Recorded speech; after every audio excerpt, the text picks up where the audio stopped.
안녕하십니까, 아비투스입니다. 오늘 말씀드릴 내용은 완전학습법입니다. 완전학습법에 대해서 평소에 여러 번 다뤘지만 블로그의 내용이 이제 완전하게 쓰여졌기 때문에 완전학습법에 대해서 한번 다뤄보도록 할 건데요. 일단 여러분들이 완전학습법을 다루기 전에 여러분들은 평소에 유튜브나 자기계발서 같은 것을 많이 보시나요? 만약에 보신다라고 말씀하신 분 중에서 뭐 5분이나 10분 정도의 유튜브가 되잖아요. 그래서 여러분들이 그 책을 접하거나 영상을 접했을 때, 아니면 뭐 전문가의 조언을 들었을 때 전략이나 다양한 방법들, 그리고 나서 여러분들이 그것을 일상에 잘 적용하고 계신가요? 아니면은 여러분들이 접한 영상으로 여러분들의 삶이 확실히 나아졌다라고 느끼시나요? 만약에 여러분들이 그렇다라고 생각하지 않으신다면 여기서 오늘 저희가 말씀드리는 완전학습법에 대해서 한번 귀를 기울일 필요가 있다고 생각합니다. 일단 우리가 보통 자기계발서라고 하면은 뭐 경제적인 부분에서 인간관계, 아무래도 저의 주 고객이거나 아니면 제 구독자님들의 대부분인 뭐 자녀, 양육, 교육, 아니면은 성인들 같은 경우는 자아, 그런 부분에서 여러분들에게 어떤 조언을 드리면 좋을까라고 생각해 봤는데, 아무래도 제가 평소에 하고 있는 완전학습법에 대해서 좀 더 자세하게 설명드리는 게 좋다라고 생각합니다. 물론 여러분들의 개인에 따라서 여러분들이 완전학습법이 아닌 여러분들이 어떤 다른 이유에 의해서 잘 실행이 안 되는 여러 가지 요인이 있겠지만, 만약에 여러분들이 봤던 영상이나 책이 여러분들이 100% 습득한다라고 했었다면 여러분들이 바뀔 수 있다는 전제 조건 하에서 여러분들에게 말씀드리는 게 다음의 완전학습입니다.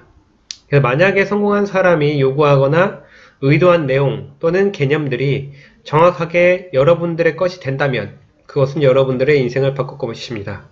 하지만 여기서 말씀드리는 것들이 대부분 많은 사람들이 이 완전학습을 할 수 없고 하지 않았기 때문에 자기 것으로 만들지 못했고, 그 결과 여러분들의 삶이 바뀌지 않는다는 핵심입니다. 일단 우리가 오해하지 말아야 될 것 중에 하나는, 누군가가 여러분들에게 세세한 방법과 전략을 안내해 드린다고 하는 것은 여러분들의 인생을 바꾸는 게 아니라 여러분들의 생각의 틀을, 즉 그 사람이 여러분들에게 새로운 정보를 전달하는 사람의 생각의 틀을 배우셔야 여러분들의 인생이 바뀔 수 있다는 것을 명심하기 바랍니다. 여기서 말하는 완전학습의 이점은 다음과 같이 다양합니다. 한정된 범위에서 여러분들이 원하는 목표에 도달할 수 있는 것, 그리고 평소에 갖고 있는 문제점을 직접적으로 해결할 수 있다는 것, 감정적으로 휘둘리는 것이 아니라 여러분들이 잘 학습한 이론을 통해서 여러분들의 일상을 풍요롭게 하는 것 외에 기타적인 부분이 많습니다. 전략이나 방법에 대해서 말씀을 드리면은, 첫 번째는 메타인지, 수준 1단계에서는 메타인지가 있습니다. 메타인지는 여러분들이 참 많이 알고 있듯이 어떠한 내가 배운 내용을 설명하고 발표할 수 있고, 그리고 자신이 갖고 있는 지식으로 테스트를 보거나 아니면 일일이 다 적을 수 있는 상태를 얘기하는 거죠. 그래서 메타인지, 장기기억, 마인드맵, 육하원칙이 있습니다.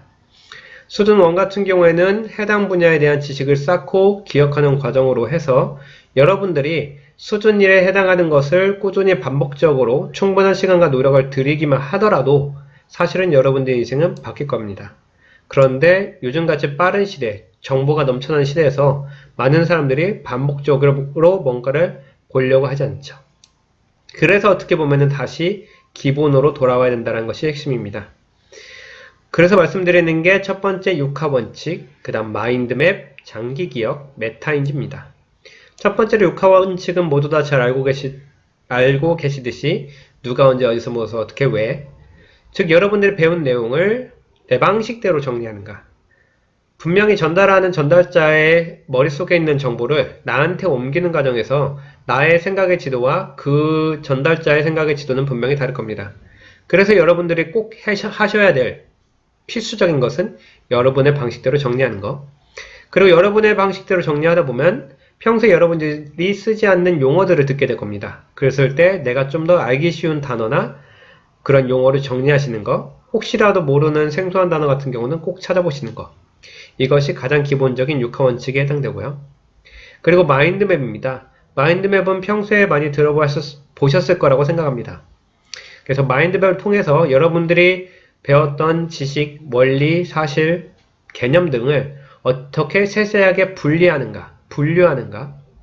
그래서 여러분들이 학습한 내용에 대해서 큰 그림이 그려지는지, 혹은 어떤 흐름이나 상황이 떠오르는지, 그래서 내가 배운 내용이 어떠한 속성을 갖고 있고 그거와 관련돼서 세부적인 요소는 무엇이 있는지를 여러분들이 잘 기록하고 분류하는 과정이 마인드맵입니다.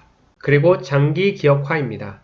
장기 기억화는 여러분들이 갖고 계신 정보, 학습을 통해서 여러 번 반복한 정보를 얼마나 여러분의 평생 기억으로 가져가는가에 대한 질문입니다. 아무래도 여러분들이 지금 뭔가를 배우고 학습하시는 것에 대해서 첫 번째, 중요하다고 생각하시는 게 장기 기억에 가장 중요합니다. 그래야지 우리의 전두엽이 어떤 사고나 분석을 통해서 내가 필요한 것을 얻을 수 있다는 의식화가 발동되기 때문에 여러분들이 뭔가 내가 하고 있는 것을 의미 없다고 생각하거나 아니면은 평소대로 무의식적으로 한다라고 하면 금방 사라질 지식인 거죠. 그리고 여러분들이 정보를 얻을 때 갖고 있는 마음가짐이 상당히 중요합니다. 여기서 말하는 마음가짐은 어떤 위기감에 의해서 동기부여가 될 수도 있고 즐거움이나 쾌락, 재미, 흥미, 여러 가지 다양한 감정들이 있잖아요. 우리가 기억을 할 때 가장 핵심적인 부분은 어떤 감정을 갖고 있다는 것이 우리의 기억에 가장 중요합니다. 그래서 여러분들이 학습한 내용에 대해서 어떤 마음으로 어떤 의도를 가지고 공부하는 것이 너무나 중요한 거죠. 그리고 마지막으로 말씀드린 내용이 학습한 정보를 얼마나 빈번하게 여러분의 정보를 꺼내려고 하는 노력이 있는가. 즉 내가 배웠던 내용을 계속 써먹거나 문제를 풀거나 활용하는 이러한 활동이 우리의 기억에 가장 중요한 역할을 하는 겁니다.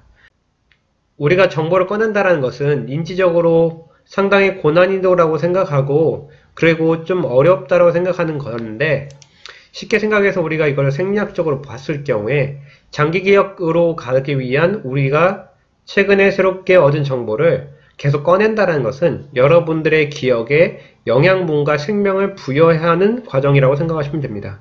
즉 여러분들이 내가 배웠던 것을 얼마나 꺼내냐라는 그러한 탐색 능력과 인출하는 능력을 통해서 여러분들의 기억에 계속 생명력을 부여하는 거죠.